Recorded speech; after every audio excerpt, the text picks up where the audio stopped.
Schizophrenia ಮನೆಯಲ್ಲಿ ಹೇಗೆ ಕಾಳಜಿ ವಹಿಸಬೇಕು? ದೈನಂದಿನ ಅಭ್ಯಾಸಗಳು. ನಿಯಮಿತವಾಗಿ ಔಷಧಿಗಳನ್ನು ತೆಗೆದುಕೊಳ್ಳಿ.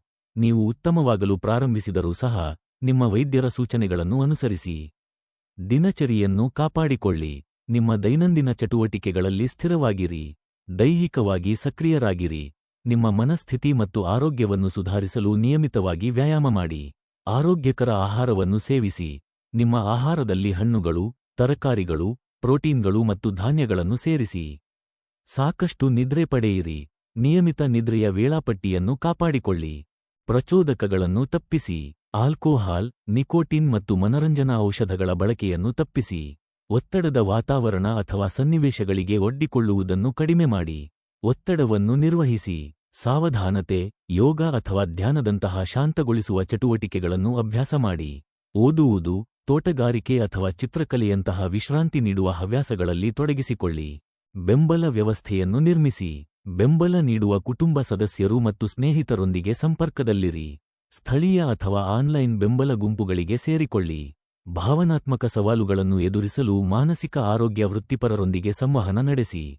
ಮನೆಯಲ್ಲಿ ಸಹಾಯ ಮಾಡುವುದು.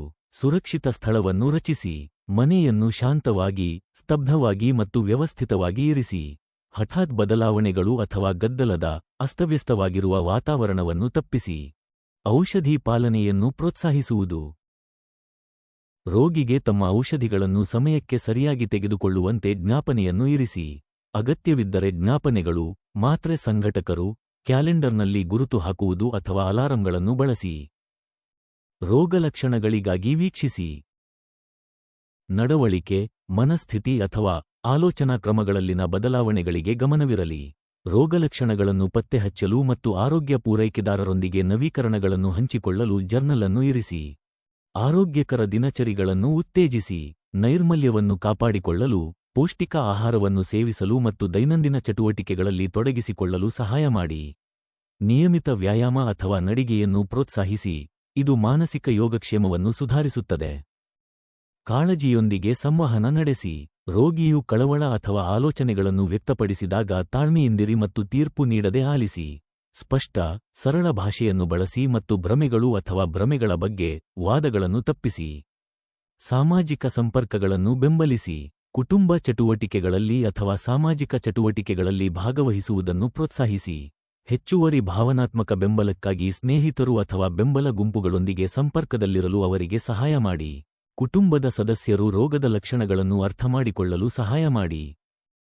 ಸ್ಕಿಜೋಫ್ರೇನಿಯಾದ ಪರಿಣಾಮವನ್ನು ಚೆನ್ನಾಗಿ ಅರ್ಥಮಾಡಿಕೊಳ್ಳಲು ಮತ್ತು ಸೂಕ್ತ ಬೆಂಬಲವನ್ನು ಹೇಗೆ ನೀಡಬೇಕೆಂದು ತಿಳಿಯಲು ಅದರ ಬಗ್ಗೆ ತಿಳಿಯಿರಿ. ಕುಟುಂಬದ ಒಟ್ಟಾರೆ ಚಲನಶೀಲತೆಯನ್ನು ಸುಧಾರಿಸಲು ಲಭ್ಯವಿದ್ದರೆ ಕುಟುಂಬ ಚಿಕಿತ್ಸಾ ಅವಧಿಗಳಿಗೆ ಹಾಜರಾಗಿ. ತುರ್ತು ಪರಿಸ್ಥಿತಿಗಳ ಯೋಜನೆ. ತೀವ್ರ ಲಕ್ಷಣಗಳು ಅಥವಾ ಮರುಕಳಿಸುವಿಕೆಯ ಕಂತುಗಳಿಗೆ ತುರ್ತು ಯೋಜನೆಯನ್ನು ಹೊಂದಿರಿ. ಹತ್ತಿರದ ಆಸ್ಪತ್ರೆ ಅಥವಾ ಮಾನಸಿಕ ಆರೋಗ್ಯ ಸೌಲಭ್ಯವನ್ನು ತಿಳಿದುಕೊಳ್ಳಿ ಮತ್ತು ತುರ್ತು ಸಂಪರ್ಕಗಳನ್ನು ಸುಲಭವಾಗಿ ಪ್ರವೇಶಿಸುವಂತೆ ನೋಡಿಕೊಳ್ಳಿ. ಮರುಕಳಿಸುವಿಕೆಯ ಎಚ್ಚರಿಕೆ ಚಿಹ್ನೆಗಳು. ಆರಂಭಿಕ ಚಿಹ್ನೆಗಳನ್ನು ಗುರುತಿಸುವುದು. ಹೆಚ್ಚಿದ ಹಿಂತೆಗೆದುಕೊಳ್ಳುವಿಕೆ ಅಥವಾ ಸಾಮಾಜಿಕ ಪ್ರತ್ಯೇಕತೆ. ಮಲಗಲು ಅಥವಾ ತಿನ್ನಲು ತೊಂದರೆ. ಹೆಚ್ಚಿದ ಭ್ರಮೆಗಳು ಅಥವಾ ಭ್ರಮೆಗಳು. ಹಠಾತ್ ಮನಸ್ಥಿತಿ ಬದಲಾವಣೆಗಳು ಅಥವಾ ಆಂದೋಲನ. ನಿರ್ವಹಿಸಲು ಸಲಹೆಗಳು. ನಿಮ್ಮ ಮನೋವೈದ್ಯರು ಅಥವಾ ಚಿಕಿತ್ಸಕರನ್ನು ತಕ್ಷಣ ಸಂಪರ್ಕಿಸಿ. ಕುಟುಂಬದ ಸದಸ್ಯ ಅಥವಾ ಸ್ನೇಹಿತರಿಗೆ ತಿಳಿಸಿ. ನಿಮ್ಮ ವೈದ್ಯರು ಅಥವಾ ಚಿಕಿತ್ಸಕರೊಂದಿಗೆ ಸಮಾಲೋಚಿಸಿ ಚಿಕಿತ್ಸಾ ಯೋಜನೆಯನ್ನು ಪರಿಶೀಲಿಸಿ ಮತ್ತು ಹೊಂದಿಸಿ. ಸಂಭಾವ್ಯ ಮರುಕಳಿಕೆಯನ್ನು ನಿಭಾಯಿಸಲು ರೋಗಿಯ ಮಾರ್ಗದರ್ಶಿ. ಸುರಕ್ಷಿತ ವಾತಾವರಣವನ್ನು ಹುಡುಕಿ. ಮೇಲ್ವಿಚಾರಣೆಗಾಗಿ ವಿಶ್ವಾಸಾರ್ಹ ವ್ಯಕ್ತಿಯೊಂದಿಗೆ ಇರಿ. ಒತ್ತಡ ಕಡಿಮೆ ಮಾಡಿ. ಸುತ್ತಮುತ್ತಲಿನ ಪ್ರದೇಶಗಳನ್ನು ಶಾಂತವಾಗಿಡಿ ಮತ್ತು ಯಾವುದೇ ಪ್ರಚೋದಿಸುವ ಸಂದರ್ಭಗಳನ್ನು ತಪ್ಪಿಸಿ. ಔಷಧಿ ತೆಗೆದುಕೊಳ್ಳಿ. ಸೂಚಿಸಲಾದ ಚಿಕಿತ್ಸೆಯನ್ನು ಅನುಸರಿಸಿ ಮತ್ತು ಹೊಂದಾಣಿಕೆಗಳಿಗಾಗಿ ವೈದ್ಯರನ್ನು ಸಂಪರ್ಕಿಸಿ. ವಿಶ್ವಾಸಾರ್ಹ ವ್ಯಕ್ತಿಯೊಂದಿಗೆ ಮಾತನಾಡಿ.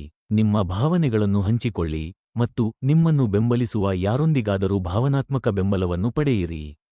ನಕಾರಾತ್ಮಕ ಪ್ರಭಾವಗಳನ್ನು ತಪ್ಪಿಸಿ. ಸ್ಥಿತಿಯನ್ನು ತಳ್ಳಿಹಾಕುವ ಅಥವಾ ಅಪಹಾಸ್ಯ ಮಾಡುವವರಿಂದ ದೂರವಿರಿ. ಕಳಂಕವನ್ನು ಪರಿಹರಿಸುವುದು. ಕಳಂಕವನ್ನು ನಿವಾರಿಸುವ ಮಾರ್ಗಗಳು. ಕಲಿಯಿರಿ. ಸ್ಟೀರಿಯೋಟೈಪ್ಗಳನ್ನು ಮುರಿಯಲು ನಿಮ್ಮನ್ನು ಶಿಕ್ಷಣ ಮಾಡಿಕೊಳ್ಳಿ. ಮಾತನಾಡಿ. ನಿಮ್ಮ ಅನುಭವಗಳನ್ನು ವಿಶ್ವಾಸಾರ್ಹ ಜನರೊಂದಿಗೆ ಹಂಚಿಕೊಳ್ಳಿ. ವಕೀಲ. ತಿಳುವಳಿಕೆಯನ್ನು ಉತ್ತೇಜಿಸಲು ಜಾಗೃತಿ ಅಭಿಯಾನಗಳನ್ನು ಬೆಂಬಲಿಸಿ. ತುರ್ತು ಸಿದ್ಧತೆ. ತಕ್ಷಣದ ಸಹಾಯವನ್ನು ಯಾವಾಗ ಪಡೆಯಬೇಕು? ಆತ್ಮಹತ್ಯಾ ಆಲೋಚನೆಗಳು ಅಥವಾ ಪ್ರವೃತ್ತಿಗಳನ್ನು ಅನುಭವಿಸುವುದು, ಹಿಂಸಾತ್ಮಕ ನಡವಳಿಕೆ ಅಥವಾ ಬೆದರಿಕೆಗಳನ್ನು ಪ್ರದರ್ಶಿಸುವುದು, ತೀವ್ರ ದಿಗ್ಭ್ರಮೆ ಅಥವಾ ವಾಸ್ತವವನ್ನು ಭ್ರಮೆಗಳಿಂದ ಪ್ರತ್ಯೇಕಿಸಲು ಅಸಮರ್ಥತೆ. ತುರ್ತು ಸಂಪರ್ಕ ಯೋಜನೆ. ನಿಮ್ಮ ಮನೋವೈದ್ಯರು, ಚಿಕಿತ್ಸಕರು ಮತ್ತು ಹತ್ತಿರದ ಆಸ್ಪತ್ರೆ ಸೇರಿದಂತೆ ತುರ್ತು ಸಂಪರ್ಕಗಳ ಪಟ್ಟಿಯನ್ನು ಇರಿಸಿ.